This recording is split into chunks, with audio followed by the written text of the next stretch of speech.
We are back with the Buffalonian Podcast. I'm Joe Cali. As always, I'm joined by none other than Dom Loss. And Dom, we're back for another edition of Betting on the Bills. The fantasy football playoffs are underway. The NFL playoffs are just right around the corner. The Bills fall to the Rams last week. We talked all about it. If you missed our recap, go listen back to Tuesday's edition of the Buffalonian Podcast. And if you want to stick around for the Sabres, go ahead, but we don't have any palm trees to entice anyone to. But yeah, the Bills are playing the Detroit Lions, the kings of the NFC at this point. They're 12-1. They're looking really good. It's a favorable Super Bowl matchup, right? Bills-Lions, it's kind of where people have been thinking at different points throughout the season. It's still got, I guess, the highest percentage chance of a Bills matchup is with the Lions. So could be a really, really grueling battle, especially between those two cities, Detroit and Buffalo. Detroit just recently breaking a major drought, and the Bills losing 4 straight back in the day and, you know, having to deal with that. But before we dive into the nitty-gritty, on the surface, when someone says Detroit Lions are playing the Buffalo Bills, how does that make you feel? What do you think initially? Well, I think if you would have asked me that question 10 years ago, I would have said a toilet bowl. Yes. I mean, these franchises don't. When you say Detroit Lions or Buffalo Bills, you don't automatically think of success. I think of it's not radiating success. You're absolutely right.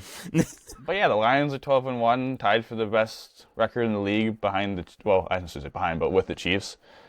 And they have a lot to play for, right? Their division isn't even wrapped up yet. They're only a game ahead of Minnesota, and they still play Minnesota on their schedule. Obviously, they just swept the Packers, so that they're not too much worried about that team anymore. But this is a big game for Detroit. Obviously, it's a big game for the Bills, trying to get back on track, trying to keep the 1 seed hopes alive, which I still think they have a chance, because I think if they win out, there's a chance the Chiefs with their schedule could go 2-2. So yeah, but I think when you look at this matchup, it's similar in some ways to the Rams, but different in other ways.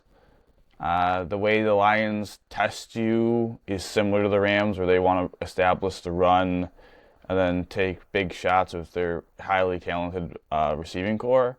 But then I think it's a little different because, the Rams, obviously both teams live in condensed formations, but the Rams are more of an 11 personnel 3-wide receiver team, while the Lions, they like to get some big bodies up there. They're honest to God, if you mix the Rams and the Ravens, the two teams that kick the shit out of the Bills defense so far this season, you probably get the Lions. So I know I probably scared a couple people by saying that, but that's kind of true. They're a good mix of those two teams, but it's going to be interesting to see what kind of adjustments the Bills have made through their failures of defending the other two teams I just mentioned. Yeah, it shall be interesting, so let's dive right into it here. The Bills' offense. The story of last week, Josh Allen was the Bills' offense. He essentially got them back into the game. Amari Cooper was very effective in the passing game. The running game really couldn't get off the ground last week. What do the Bills' offense need? What do they need to do is the question, and I think it's get back to the basics. Try to get the running game going. Don't let James Cook just go for 6 carries for 20 yards. He got nothing last week. He did absolutely nothing. The running back by committee is what we talked about going into the Rams game last week on our Betting on the Bills episode, and that was just nowhere to be seen. It was all passing game. The Rams defense really just stuffed the run, and they couldn't get it going. So I think if you want to be successful, you can't. That was kind of one of those games last week where it was, throw the cape on Josh Allen, he'll get us to the promised land. That's not a success story every time, as you saw. So you can't do that again against a very good Rams team that likes to really bully their opponents. They have Sonic and Knuckles on the running game. Their defense is solid. I think you got to just kind of get back to a complimentary game of football. Don't put it all on Josh Allen. Spread the wealth as much as you can, I guess, in simple terms. But what do you think? I completely disagree with you. Really? You think it's going to be a passing game? I completely disagree. I think this is completely a cape game. You think he's got to put the cape on again? This is a cape game.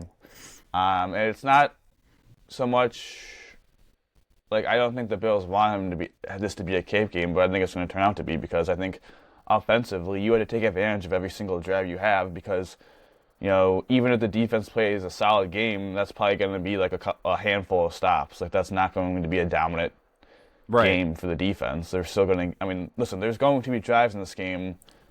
I feel kind of like when we see when the Bills play the Chiefs, where it's like the Chiefs just every once in a while in the game will just have a drive where it's like 8 plays, 90 yards, touchdown. It's like, dang, here we go. And then the next couple of drives, they get stopped. Yeah. Right? So, yeah, I think this is a cape game. I disagree. I think the Lions defensive coordinator, Aaron Glenn, always makes sure he plays with heavy boxes. He wants to take away your run game. He wants to make you throw the ball into man coverage. He'll blitz you and all that. Luckily enough for the Bills, they have Josh Allen, maybe we'll see a different Lions strategy, right? But you kind of want to dance with the person that brought you there. So I doubt that they're really going to change that much up. But yeah, I'm excited that the Lions hopefully do the same strategy of trying to take away James Cook and this ground game and say we want the quarterback touching it 50 times and we're going to blitz and play tight man coverage. I think the Bills should welcome that because you have Josh Allen, and Josh Allen is one of the best scrambling quarterbacks in the league. And when you blitz and play man coverage, if he breaks the line and they're in man coverage, there's no eyes on the quarterback. Maybe they'll do some stuff with spying, but that takes someone out of coverage. So, yeah, the Lions take away the ground game very effectively. And I don't think they have bad DBs. I think Carlton Davis is fine. Terry Arnold is fine. But they're a little grabby, and they can be had. And I think we're going to see the Bills be really effective in the passing game. I think with the injuries to the linebackers of the Lions, I think getting Kincaid back is massive. That's huge. Getting Khalil Shakir playing at a high level in the slot, getting those guys matched up on linebackers is going to be a winning formula for the Bills. Now, will say for the Bills pass attack, I don't think they should mess around too much with the wide receiver screen game. This is a Lions team that tackles very effectively. Brian Branch is probably going to be an all-pro safety, and I don't think you want him really flying downfield too often because he's going to make the play. It's very it's very Kyle Hamilton-ish. You know how they played the Ravens and the first screen they did to Khalil Shakir, he just blew up. Yeah, it was over before it even started. That's not what you want to be doing. I think you really want to be attacking these linebackers because unfortunately they've had so many injuries, and I think these cornerbacks, again, Amari Cooper can get open against man coverage. Getting Keon Coleman back, I think, is massive. That's huge. Because he's a guy that can, he might not be able to separate, but he's a 50-50 ball winner, and you're going to need, I love Matt Collins, but instead of having Matt Collins out there for all those snaps, sometimes having a guy like Keon Coleman that a couple times a game you could throw the ball in 50-50 jump ball situations and you believe he's going to come down for them more time than not, that's success. Hey, 4 or 5 plays a game, we're going to throw you a ball, right? Amari Cooper, 4 or 5 times a game, man coverage, we're going for you. And then you have Kincaid and Shakir on these linebackers. So pair that with Josh Allen's ability to scramble, I think is going to be a tough problem for the Lions, and I think this is a good match. I think the Bills offense, this is a bad matchup for the Lions defense because I think they can't beat man coverage. They're a little bit different from years past where they have, Cooper, as a Diggs kind of guy, Shakir's developed, getting Kincaid back, and then you also have a ball winner in Keon Coleman, and you also have, Matt Collins, who could be a 6'3", could get up there as well. So we'll see if Samuel too as well. He could get open as well. So I'm not saying they can't run the ball effectively, but I think these backs could also have a nice game out of the backfield. I think James Cook, Ty Johnson, Ray Davis. I think we could see some nice plays again with them matched up on the linebacker. Maybe we see a wheel route for James Cook like we did against the Eagles when he's matched up against a linebacker in man coverage and he could beat them. So yeah, hopefully he catches it. Yeah, I was going to say that. yeah, that'd be good. He's been historically Mr. Butterfingers at big moments, but hey, if Allen has a cape game, I'm not complaining in the slightest. He's my guy in the playoffs in our dynasty fantasy football league. I think it's more. I think he's going to have to because I think he's going to be forced by how the Lions play defense, putting all those guys in the box, play man coverage. I think the Lions are going to force the cape on Josh Allen, which, again, I don't know if I would do that personally because we literally just saw him put 42 on the board. But also, I think the cape has to probably come on because, again, as we're going to talk about, like this Bills defense is going to be outmatched. I mean, yeah, very kind of much is so. what it is. Yeah. And that was, I mean, I couldn't have done a better segue myself. Completely outmatched. I mean, you look at them. Is Rasul, is he going to play or is he out? So I don't know the we're injuries as recording of this now. Friday morning. Yeah, before the report. They really haven't even practiced all week because they had the walkthrough. I shouldn't say they haven't practiced, but they had the walkthrough on Wednesday. Then they the had snow. virtual meetings Thursday because of the snow. So I think today they are practicing in person physically. Yeah, it's gonna be interesting. I know we didn't talk about the injury report, but like again, I'm assuming that it would really suck if Kane and Coleman don't play because I just talked them all up. But they were full practice. And they removed their questionable designation on all fantasy apps, so if that's anything to go off of, all right, I mean, thank you. Yeah, that does actually help. Yeah, I assume those two guys play. I mean, I don't know. We'll see. I guess we'll see. But Douglas, I think he's out.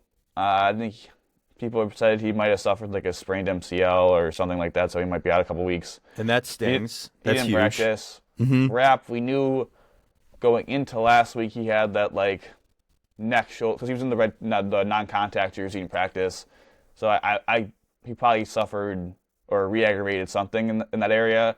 I assume he doesn't play because he didn't practice, and then I'm concerned about Damar Hamlin because Damar Hamlin I think was full on Wednesday, but then they said he wouldn't have practiced on Thursday at their practice because he has a back/rib injury. So, oh god, yeah, not great that you guys the Bills just got shredded and they may be out their safety tandem plus their second best outside. I mean, yeah, their second best outside corner. So yeah, not great, Bob. Not DEFCON 2 maybe. I don't know for this defense.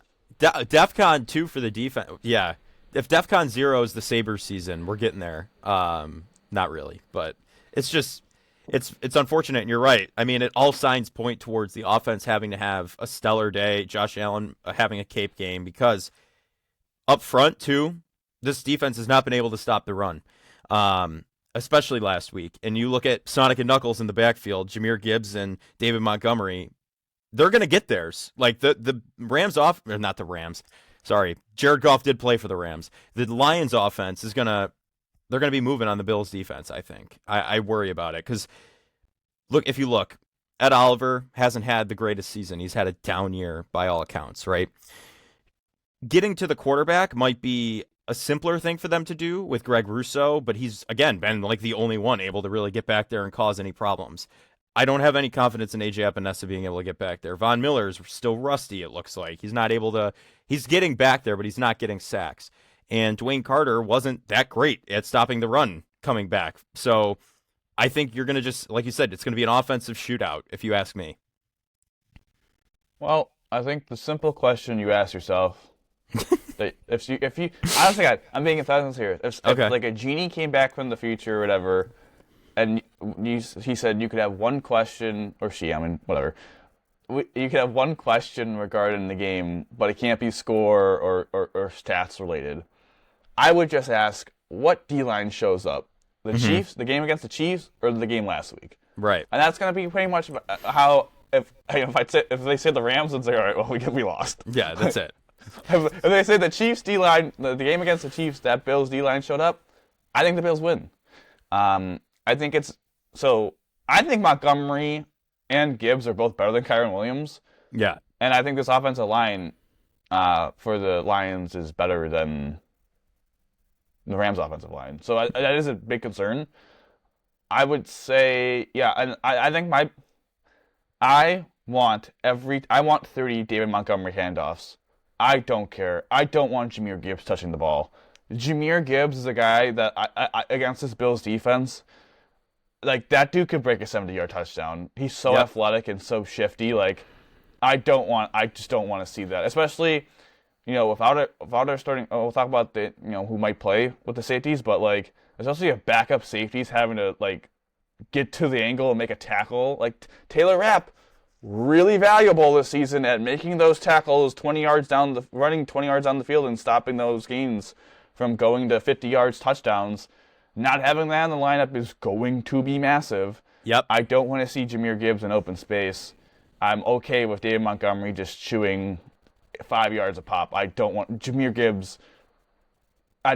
Jahmyr Gibbs touching the ball. But the key to victory for this defense is pressuring Jared Goff. Oh, yeah, absolutely. Jared Goff is a fine quarterback. Jared Goff is a good quarterback. He's playing really well. Mm-hmm. But, man, if you get he's not Matt Stafford. I'm not saying that to be disrespectful, but it's just the truth. Matt Stafford, he didn't play well last night, but when Matt Stafford against the Bills on Sunday, that dude was on, and nothing could faze him, and they weren't getting pressure. If they pressure Jared Goff, you could get some interceptions. We saw that with the Texans when he threw 5. If they're able to win, this has to be an Oliver game, right? It has to be. It has to be. The left tackle, Taylor Decker, was kind of banged up. He didn't play last week against the Packers, but that was more than a week ago because they played on Thursday, so it's a little weird. I don't know. He's gonna play. He's played full practice, so if there was ever a week, a little bit healthier, but if there was ever a week for an Ed Oliver game, it's this one. He's got to get, man. He's got to get there. Penei Sewell's good. All-pro right tackle. Taylor Decker's a solid left tackle. They have Frank Magnoff, who might be the best center in football. Their guards are kind of at least somewhat gettable. They have a really good offensive line. But, yeah, they got to get pressure. If they get pressure on Jared Goff, I think they have to be aggressive. They can't sit back. This has to be a game that is called by 2023 Sean McDermott of we're going to blitz the crap out of you. Yeah. Because they have to get pressure. If they get pressure, they can win.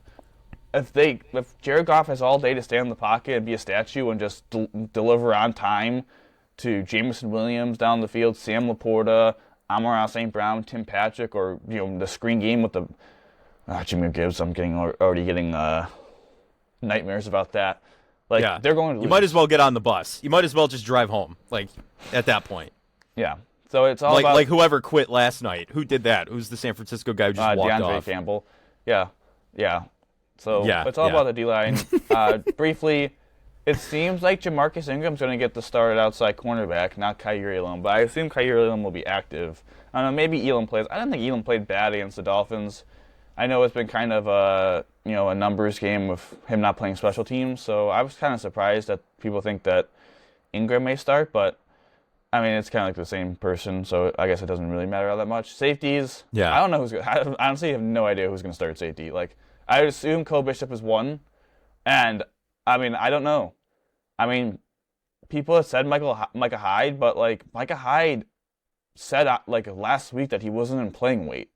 So, do I really think he's, what I'm saying? Do we really want his first game back being, hey, Jahmyr Gibbs is running free, broke the line of scrimmage untouched, go make that tackle. Yeah. Unless I don't know, Jim. I don't think that's a winning formula. No, and with the way the secondary is, you're absolutely right in the fact this is an upfront game, 100%. It's got to be won at the line of scrimmage on defense. I don't know. So and then, but I don't know who starts. Do they? Cam Lewis has kind of been their dime. See, it's tough because if Jamarcus Ingram starts at cornerback 2, you would think. This is where I think Kaiir might get the start because I would think potentially the starting safeties are Cam Lewis and Cole Bishop. And what they're going to do is when they go to dime, the dime cornerback will be Jamarcus Ingram, right? That's kind of how they've been playing it when Taron was injured, is that it was Jamarcus Ingram as the dime corner. But now that, Taron's back, it's been Cam Lewis. But I feel like they might want, but I don't know, do they just want Cam Lewis playing dime and special teams, but then who plays safety, right? And then if Ingram plays cornerback and right. And Cam Lewis plays safety, who plays the dime position? Who is that going to be? Kaiir Elam going to come in and play the dime? I have no idea. I just don't know who else plays safety. Lewis signs in the practice squad. I don't know if he's going to come in and play. You have obviously Micah Hyde. Kareem Jackson is a veteran safety who's been playing a lot of football, but he hasn't really played since the preseason. He's been on the practice squad. So I think it's a tough boat for the Bills to be in if they don't have safeties. It'd be nice to at least have Hamlin and you go with Cole Bishop like you did against Houston. So I'm just hoping that DeMar Hamlin plays. If DeMar Hamlin plays, we're good. Because I think Cole Bishop could be fine in a one-game setting, hopefully, for Taylor Rapp, and you could figure out between Ingram and I think they could survive if they've down both safeties. Yeah, you just gotta hope you don't have a Nico Collins 80-yard touchdown. Yeah, you hope you don't want to see another Nico Collins situation arise. But no, if Hamlin plays, I'll definitely be more content with the way the secondary looks than if not. But shall we head on to X factors? Who's your X factor for this game? Is it Big Ed? Simple. It's not a player.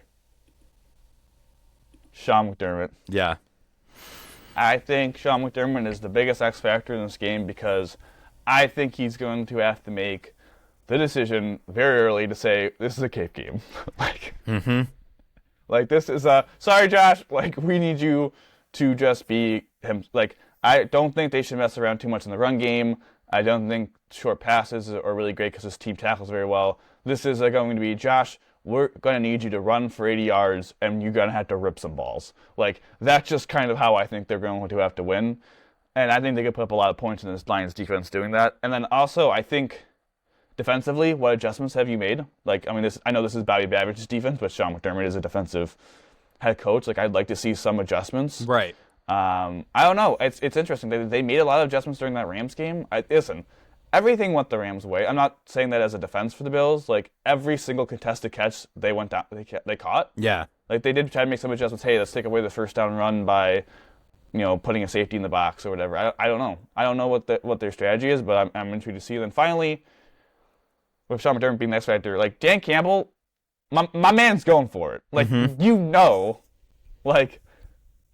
going for it. Like, I think Sean McDermott has to. This is gonna sound weird, but match his freak. Like, have to No, you're gonna have to. There's no other way about it. Dan Campbell, very aggressive play calling coach. He's gonna go for it on every fourth down, like you said, even if it's fourth and whatever. It's if it's own territory. Like, yeah. I think Sean McDermott has to be. You got to match it. Match the freak. Listen, you ain't gonna win this. You ain't gonna win this game 17-13. You're gonna win this game 35-31. And that's the mindset for Sean McDermott has to be. We have to score 35. That has to be his mindset. It can't be. Oh, maybe we could get some breaks and we win 20s. No, I have to get 5 touchdowns. That has to be his mindset. Yes. No, you're absolutely right. So, McDermott's my X factor. All right, I like that. I'm gonna. It seems like you already said yours. Big Ed. I think, truthfully, like we talked about, it's a him game. There's no question about it on defense. He's going to be the guy who's going to be getting back there. Let's hope to God he does, because, truthfully, he's, like I've said, he's had a down year compared to years past. It's not anything abundantly egregious by any means. Like, he's not just absolutely not playing, but it'd be nice to see him get back there and cause some trouble for a great Detroit Lions offensive line, because he's basically, like you said, the outside, the edges, they're covered. It's not going to be easy for them. He's the guy who's going to be doing it if it comes down to it. So, yeah, Ed Oliver, my X factor. But you're MVP at the end of the day. And I'm thinking, it's so easy to say this, person. We say it every week. But if it's a Cape game, it's got to be Josh Allen. Like, that's just where I'm at. He's got to be the MVP. Like, if this is going to be a Cape game, Josh Allen is the MVP. I think this is a Cape game. I think Josh Allen will be the MVP of the game. Like, I mean, he has to. If again, Genie, who's the MVP of the game? And for the Bills, if it's not Josh Allen, they lost. Like, I just don't. Again, I don't see a scenario where it's like, oh yeah, James Cook ran for 200 yards. Yeah, you know what I'm saying? Maybe you could get me if a defensive player has a spectacular game. But no, this has to be Josh Allen. I mean, listen, this is Josh Allen's this is a big moment for him. It is a big moment for the young man. Like, again, I said this 4-game stretch, like the last 3 games, primetime window against the Chiefs has the 4th down touchdown run. Primetime against the Niners does something no one has done, no quarterback has done in a long time. Yeah, with the receiving touchdown. National televised window against the Rams, dude just casually goes 3 passing touchdowns, 3 rushing touchdowns. No one's done, no quarterback. Yeah, I'm sorry. And then here we go. 425 nationally televised window, CBS. Everyone's been hyping this game up 4 months now. Yeah, all season. Yeah. Everyone, people are like, oh, this could be the Super Bowl. And this is his last MVP chance because he's playing the Pats twice and the Jets, and no one's gonna care about those games. Like, no one's gonna really watch those games. No. You know what I'm saying? Like, it's not going to be, those aren't going to be nationally, it's going to be, oh, what happened in this game? Oh, look, the box score. This game is going to have a lot of eyeballs, and this is his moment to really wrap up the MVP. I think if he has another one of those monster games like he had against the Rams, hopefully this time in a win, that would help. I think he's going to have the MVP, and maybe his climb to 99 overall in Madden continues. I still can't believe last year he was the cover athlete, and he was the 92. Yeah. Like, what are we doing here, folks? And then this year, he was a 93, got up to 94, 93, 94, 93, and now since 2 weeks ago, he got up to 95. He went up from a 93 to a 95, and then this week, the young man went up another level to 96. Somehow he's not a 99, and I just really don't understand that. Yeah. But I think he's third, because I think Mahomes dropped to 97. I think Lamar's a 99. I think Burrow went up, too. I think Burrow's a 95. Well, yeah, I mean, we've talked about that, though. Burrow's stats, if that was a winning organization, he'd be in the MVP conversation. No, he would be the MVP. Yeah. Yeah. I am so mad. Quick sidebar. I am so mad about that. Because, again, I have accurately predicted the MVP on this pod 2 years in a row. Patrick Mahomes in 22, Lamar in 23, and I picked Joe Burrow, and he's having the best season out of anyone, and he doesn't have a single chance of winning the MVP because his team failed. I'm so mad. It's gonna stay. I'm so mad about it. Yeah. You did pick Josh, so I'm hopeful that the Buffalonian we still continues that one of us at least picks it. But yeah. I'm like, oh my gosh. Listen, it's a great year for all. It's a great year for all. Allen, Burrow. I mean, I don't think that's one thing. Even Lamar's having a good year. Lamar is having a good year, all things considered, and Mahomes is honestly having, out of the bunch of them, the least MVP caliber season, I would say. Well, I think we talked about this. Like, I don't think Mahomes is going to make the Pro Bowl roster. No. I would be really shocked if he does. He's going to make it because the way the voting is. I would be shocked if he does not. I should say that, but I don't think it's like more of like, should he? No. Will he? Yes. But like, who goes out? Like, I think it's going to be Burrow, which is kind of messed up. But like, how could you have Lamar and Josh, who are like the two MVP front runners, not make the Pro Bowl? That doesn't make any sense. I don't think anyone will vote Josh because they know he'd rather go golf. I think that's kind of. I think he's up there now, though. That does not come into factor at all. But no, Burrow, Lamar, and Josh are all in the top 10 in votes, though. I don't think Patrick Mahomes is. I think I saw Allen was 6th and Lamar's 1, I think. And I think Burrow's 9. But sidebar's done. Concluded. Yeah, and now it's time for the predictions. Yeah, what do you got? You said it. I think you said it earlier. Yeah, man, it's hard. I'm having a real hard time believing in this defense. I know.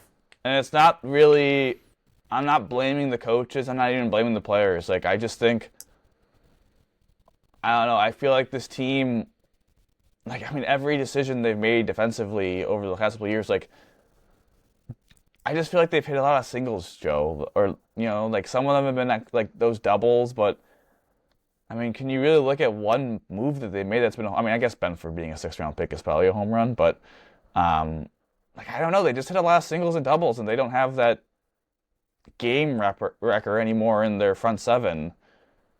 And I think that's the kind of guy you kind of need in this game. Like, you need a guy that end the game, your defense is playing like crap, but, man, this one dude, one snap could change the game. And I don't think they have it. With that being said, they have the best player in football at the moment. And they got the best player in the game. And, yeah, the Lions, 52 out of the 53 players are probably better than the Bills. But Josh Allen is better than Jared Goff. And I think they win on a Tyler Bass game-winning field goal, 37-35. Oh, I love it. I'm going to go a similar score to last week. Just flip it. 45-42 Bills. Tyler Bass seals it. 45-40. Oh, dang! That almost happened last week. That was crazy. Yeah, I think it's going to be a barn burner, especially like you said, with the over/under is 54. I think it's the highest. Yeah, bet the over if you're taking my advice. One thing about that though, do you get the sense that maybe we get like a Chiefs-y kind of game, where it's like you think those teams score a lot of points, like. Yeah, you think those teams would score a lot of points, but, like, the Bills and Chiefs always end, like, 24-20. I know this year was, like, a little bit of an outlier, but, like, it's always kind of like, oh, they were efficient, They just didn't like they had long sustained drives. I don't think we're gonna get that though. I think we're gonna get some explosive because the Lions, again, are a very hunting defense with their injuries, and I think the Bills now with their injuries are gonna be aggressive too. So I think we'll see some. I think we'll see fireworks, man. Yeah, I think this is gonna be an offensive bout. I think you're gonna see two heavyweight sluggers going at it. I think that's what's gonna happen. So 45-42 Bills. I think they. And you're within a field goal margin too, so I think it's going to come down to the wire. I think it's going to be a good game for any football fan watching in that national window to watch. I don't think it's going to be a bad game by any means, but we'll have to wait and see what ends up happening, and we'll have all that, the recap, everything you need to know coming up on Tuesday on the regular edition of the Buffalonian Podcast. But that's going to do it for this edition of the Buffalonian Podcast, betting on the Bills. Week 16? Is this week 16 or week 15? Week 15. Week 15. Wow. Just a couple more till the end. It's the AFC least from here on out, the last big game. We play playoff football in a month. Yes, playoff football in a month. Playoff football and fantasy football leagues now. Hope anyone listening out there is in the playoffs or, making, they made the push. They tried. But, that's going to do it. Dom, how do we always end these, buddy? Go Bills, baby. Go Bills.